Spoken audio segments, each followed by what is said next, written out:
காப்பாற்ற மாட்டாரா, முருகன் நம்மளை காப்பாற்ற மாட்டாரான்னு கேட்கும் போதெல்லாம் அதற்கு நம்ம சமயம் சொல்லக்கூடிய ஒரு விடை என்னன்னா, இறைவனை தேடி போங்க, முருகன்கிட்ட போய் நில்லுங்க, அவன் காலில் போய் விழுங்க. கந்தனுடைய காலில் விழுந்தா எந்த கவலையும் இல்லாமல் நம்மளை காப்பாற்றுவான் அப்படிங்கிறது நம்ம இன்னைக்கும் கண்கூட பார்க்கக்கூடிய சத்தியமான உண்மை. அப்படி முருகன்கிட்ட நெருங்கக்கூடிய வழி அப்படிங்கிறது தான் இந்த விரதம் அப்படின்னு சொல்லக்கூடியது. பொதுவாகவே என்ன சொல்லுவாங்க, சாமிக்கு விரதம் இருங்க நல்லா இருக்கும் அப்படிம்பாங்க, நல்லா ஆயிடும்னு சொல்லுவாங்க.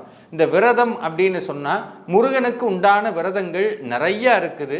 ஆனால் இன்னைக்கு நிறையா பேருக்கு இருக்கக்கூடிய மிகப்பெரிய கேள்வி என்னன்னா, இந்த 48 நாள்னு சொல்லக்கூடிய ஒரு மண்டல விரதம் எப்படி இருக்கிறது, ஏன் இந்த ஒரு மண்டல விரதம், ஏன்னா பிரச்சனை அவ்வளோ பெருசு இருக்குன்னு அர்த்தம்.